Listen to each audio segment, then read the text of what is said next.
Hi, good morning. My name is Catherine Leswing, and I work for the Bureau of Student Wellness at the New Hampshire Department of Education. Thank you for joining us today for this chat about how to protect student well-being, or really anyone's well-being, with strong relationships. I apologize for being a little late today. We were having some tech difficulties on this end, but we sorted it out. So we hope that you are able to tune in now. So what we'll be talking about today is how relationships serve as a protective factor against risk factors for students. Maybe you caught one of the morning chats, coffee chats that I did last week about the developmental assets framework from the Search Institute. And this is also a framework that they've developed for developmental relationships, and it's based on the assets. And so that's what we'll dive into today, some tips on how all of us can promote strong relationships with youth. If you have any questions, feel free to reach out to me. My email is right there, catherine.leswing@doe.nh.gov.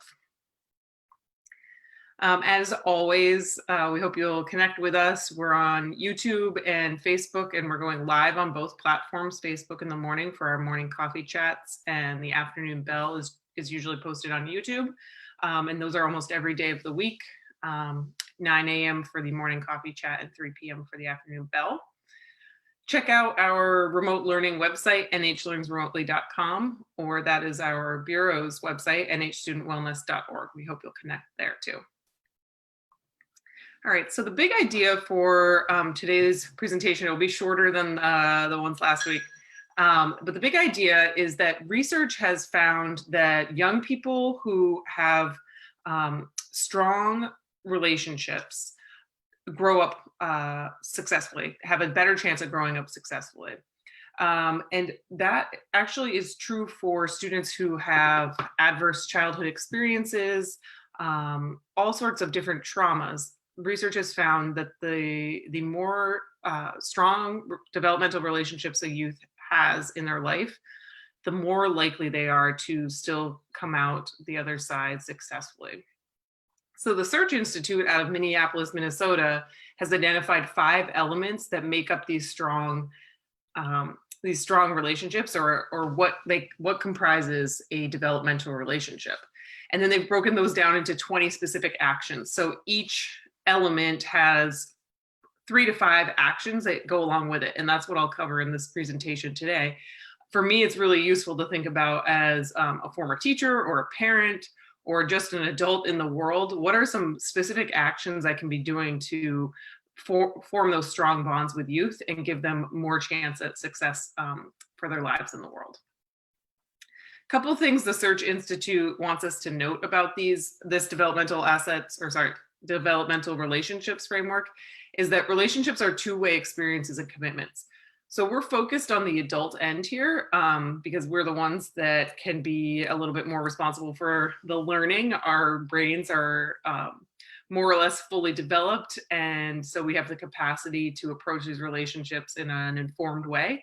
But it is worth noting that relationships are considered a two-way experience and commitment. Each element in action may be expressed and experienced in different ways. So this is really talking about being culturally aware and appropriate. And so I'm trying to think of a example. I think what a honest and open relationship looks like in one culture might look very different in another culture where communication norms are a little bit different, and that's okay. Relationships are not all that matters. So as I mentioned on the previous slide, strong relationships have been shown to serve as a major protective factor, if not one of the most important protective factors for youth. But there are other things to consider, and we can probably think of a few of those in our minds. Economic status, where you grow up, what kind of environment you're in, and that sort of thing. But relationships are one that we tend to have more control over as the way we conduct ourselves in the world. And so this is why the Search Institute has focused so much on this. And lastly, the developmental relationships framework builds on their developmental assets framework. And you'll see this if you've watched the previous presentations, you'll definitely be able to see the connections. And for me, when I think about the developmental relationships framework, it really gives me some tools for how to live the assets and help build the assets that the developmental assets framework speaks to.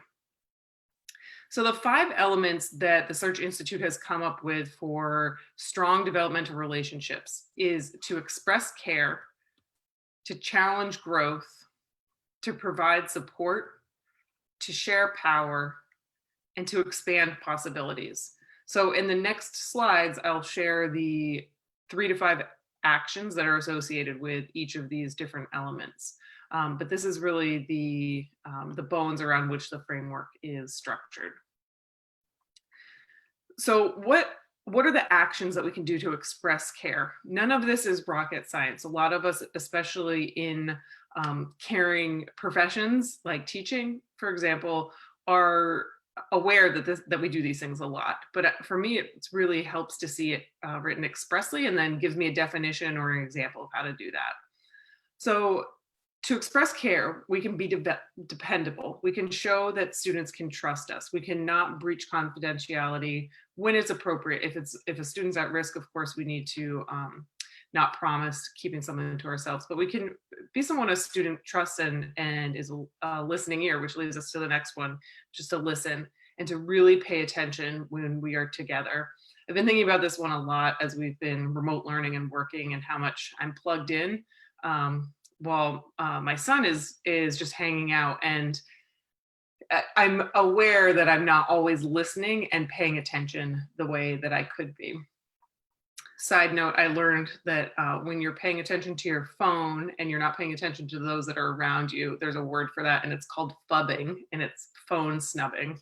And I thought that was kind of interesting, but I think it's really relevant there. Believe in the young person, make them feel known and valued. Teachers are experts in how to do that. And it's a very simple thing to do by just expressing how you value someone. Being warm. I think this one is an interesting one to really break down. So I always think I want to be warm, but you know, like how do you actually develop that characteristic of being warm? And the Search Institute says that you can show a young person that you enjoy being with them. And I think that's just it. If you say expressly, I really enjoyed spending time with you, that leads the young person to feel warm. Encourage. So praise the young person for their efforts and achievements, which again, educators generally are pretty good at.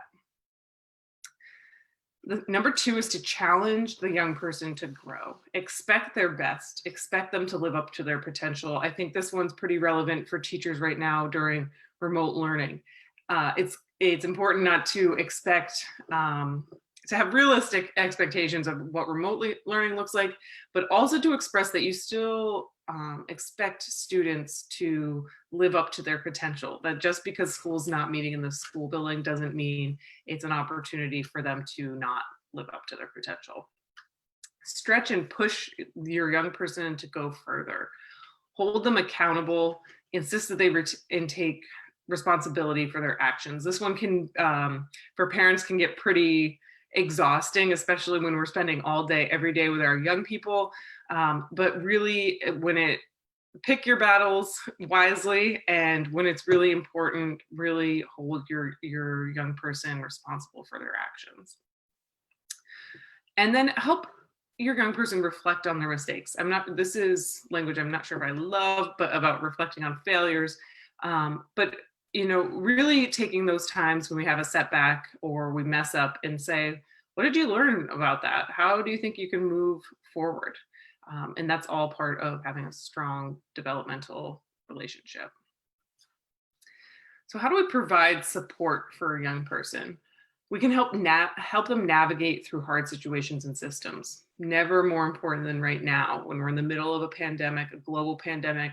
Adults who are alive right now have never lived through a pandemic of this caliber before. And how do we help guide our young people through this in a way that is supportive and calm and reassuring. Also, when it talks about systems, too, I think about as we get older and we become adults and we interface with more difficult systems, applying for college, applying for financial aid, going to get our driver's license. How do we navigate the student without doing it for them? We can empower them, build their confidence to take charge of their own lives, right? So not doing it for them, but saying, hey, here are some of the steps. How do we go about doing each step? How do you go about doing just the next right thing? At the same time, advocating for them when they do need someone to stand up for them and being that voice, and lets them know that they're supported. And last but not least, having those boundaries in place to keep a young person on track. Like I mentioned earlier, young people's brains are not fully developed. They need the guidelines, the guardrails to help navigate them, help them navigate through life and to stay on track. And that's our job as the supportive adult. Sharing power. This is one of my favorite ones. I think that this is one for teachers that we know gets us a lot of respect and buy-in from students. When we treat others with respect and we give them a say, they feel respected and they're ready to show up for the relationship too. I think sometimes as adults we think, oh, young people, they're not fully developed, and therefore I'm the leader, I have the power, and you shall do as I say. And I think that we know that sharing power pays dividends for the young person's development and also our relationship with them. So respecting your young person, taking them seriously and treating them fairly, including them in decisions that affect them. So I think that one is a big one for parents and teachers alike. You know, when you set classroom expectations, how do you find a way to have students give input? When I was a teacher, I had 3 basic expectations: take care of yourself, take care of our classroom, take care of our school. And then students would fill those in with what are examples for us, the ways that we can do that, and so that they had a little bit of ownership in there. Collaborate. We can work with our young people to help them solve problems and reach goals, really seeing that young person as someone to collaborate with. And then letting them lead, creating opportunities for them to take action and them to lead. I can remember as a young person, as I'm sure all of us can, you know, those moments when our parents said, okay, it's up to you to go and take the lead. You need to go in and ask for the job application or whatever it was. And that builds confidence and lets them know that that you trust them. And last but not least, we want to help young people expand their possibilities. We can inspire them to see possibilities for the future. I think this one is important to remember right now. I think we are really starting to feel drained about, you know, the interminable feeling of this pandemic. How long is it going to go on? And we're not sure. We don't know how long it's going to go, and that can feel uneasy. And so how do we inspire young people to know that it's not always going to be this way? And I think coming back to that and really helping them find ways to see the future beyond the end of the pandemic. One way that districts have talked about a lot is having students write a letter to their future self. You know, what does the world look like? What do you want to be doing in the world? Broadening their horizons, you know, helping them to see past just what they know, what in their immediate surroundings, what's going on in the world, how do we experience new ideas.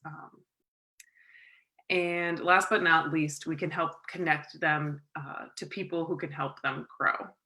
So really helping students see the world as their oyster, if you will, and expanding their possibilities beyond just their immediate environment.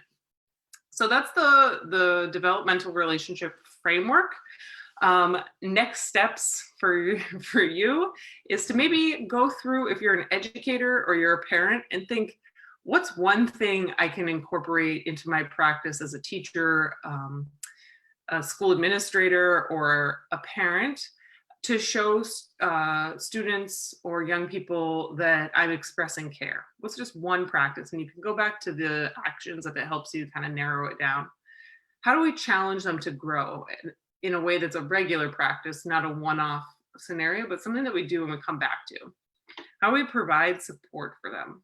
How do we share power and expand their possibilities?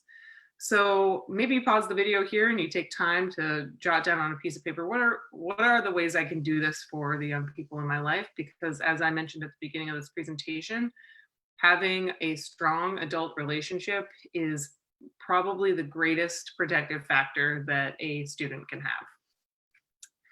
So that's it for the presentation today. Thank you for tuning in.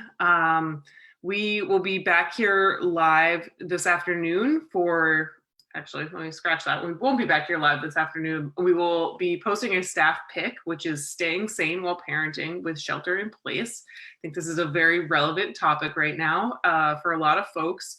It is Robin Peters-Bennett from stopspanking.org, and she's there with an expert panel that includes some pretty well-known psychologists, and they'll be talking about ways that we can support ourselves as parents. And then tomorrow morning, we'll be back here live for the wellness for students with challenges during remote learning. That will be an expert panel, so make sure that you tune in for that.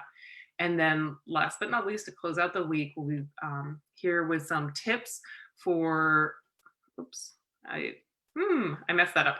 But so the panel is tomorrow afternoon. That's the afternoon bell. The morning coffee chat tomorrow is tips on internet safety, which I highly recommend you tune in for. There's some great tips there.